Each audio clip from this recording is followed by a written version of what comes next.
వాళ్ళను ప్రసన్నం చేసుకోవాలి, అడ్డమైన రాతలు వాళ్ళతో రాయించుకోవాలి. గిది నీ చిల్లర బుద్ధి, ఇది నీ లేకి బుద్ధి. ఇది రేవంత్ రెడ్డి యొక్క చిల్లర వ్యవహారం. వీళ్ళకు రాజ్యాంగం మీదనే కాదు, స్పీకర్ గారిని చూసినాం మనం, రాజ్యాంగం మీదనే కాదు, వీళ్ళకు సుప్రీంకోర్టు మీద కూడా గౌరవం లేదు సన్నాసులకు. ఇది వాస్తవం. అందుకే ఇవాళ సుప్రీంకోర్టు ఫోన్ ట్యాపింగ్ జరగలేదురా అని చెప్తే కొట్టేస్తే హరీష్ రావు గారి మీద కేసు, అయినా నోటీసులు ఇచ్చినారంటే వీళ్ళకి ఎంత తెలివి ఉంది, వీళ్ళు ఎంత తెలివైన వాళ్ళు దీంతోనే చెప్పొచ్చు. ఇంకొక మాట కూడా నేను చెప్తా ఉన్నా ఇవాళ రేవంత్ రెడ్డికి, ఇంకో 1000 సీట్లు వేసుకో, ఏం చేసుకుంటావో చేసుకో, మా నాయకులందరికీ నోటీసులు ఇచ్చుకో, ఏమన్నా చేసుకో, భయపడం.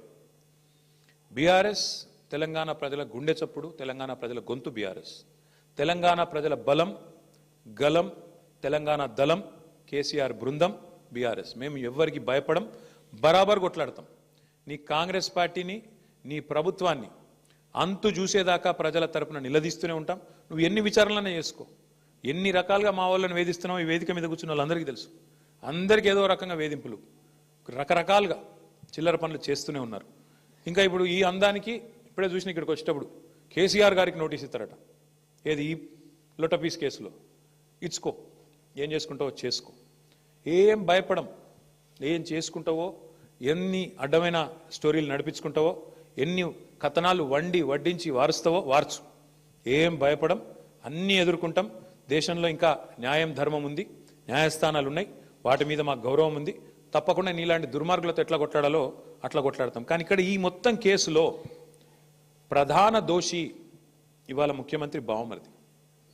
మొత్తం ఈ కోళ్ళు కుంభకోణంలో, సింగరేణి కుంభకోణంలో ప్రధాన ముద్దాయి సింగరేణిలో ఇవాళ మొత్తం king pin, ring master Srujan Reddy అని ముఖ్యమంత్రి బావమరిది.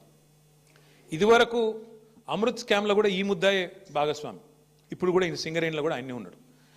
నేను సూటిగా కిషన్ రెడ్డి గారిని, భారతీయ జనతా పార్టీని అడుగుతా ఉన్నా, మీకు నిజంగానే ఈ పాపంలో, ఈ దొంగతనంలో మీకు వాటా లేకపోతే, ఈ దొంగతనంలో మీరు భాగస్వాములు కాకపోతే మీరెందుకు స్పందిస్తలేరు? సింగరేణి అంటేనే ప్రభుత్వ రంగ సంస్థ, 51% రాష్ట్ర ప్రభుత్వానిది, 49% కేంద్ర ప్రభుత్వానికి వాటా. మరి మీకు ఇలా వాటా లేదా? మీరు ఏ రకంగా ఇట్లా ఓపెన్గా మొత్తం భారతదేశంలో ఎక్కడన్నా ఎక్సెస్ టెండర్లు అవుతున్నాయండి? కోల్ బ్లాక్స్లో ఎక్కడన్నా, కోల్ ఇండియా ఆధ్వర్యంలో జరుగుతున్న ఎక్కడన్నా టెండర్లలో 7%, 12% ఎక్సెస్ పోతున్నాయా? మరి ఎక్కడ లేని సింగరేణిలే పోతున్నాయంటే, ఎక్కడ లేని సర్టిఫికేట్, విజిట్ సైటేషన్ సర్టిఫికేట్ అనేది సింగరేణిలో పెట్టిరంటే, ఇవన్నీ చూస్తూ కూడా coal minister, central cabinet minister Kishan Reddy గారు నిర్లిప్తంగా ఉన్నారు, మౌనంగా ఉన్నారంటే ఏమనుకోవాలి మేము? ఈయనకు కూడా ఇలా వాటాలు ముడుతున్నాయనా, ఇద్దరు కలిసి పంచుకుంటున్నారనా, ఏమనుకోవాలి? అందుకే మేము డిమాండ్ చేస్తూ ఉన్నాం, సిట్టింగ్ సుప్రీంకోర్టు జడ్జితో కానీ, సిట్టింగ్ హైకోర్టు జడ్జితో కానీ వెంటనే ఒక కమిషన్ వేయండి, విచారణకు ఆదేశించండి అని చెప్పి coal minister, cabinet minister Kishan Reddy గారిని మేము డిమాండ్ చేస్తూ ఉన్నాం.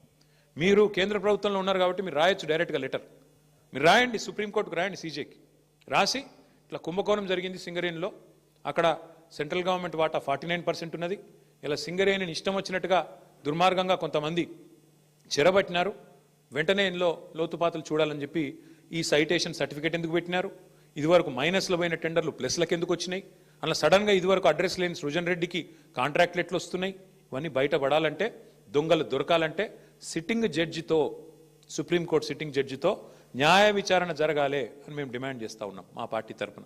అట్లాగే ఇవాళ రాష్ట్రంలో పరిస్థితులు నాకంటే బాగా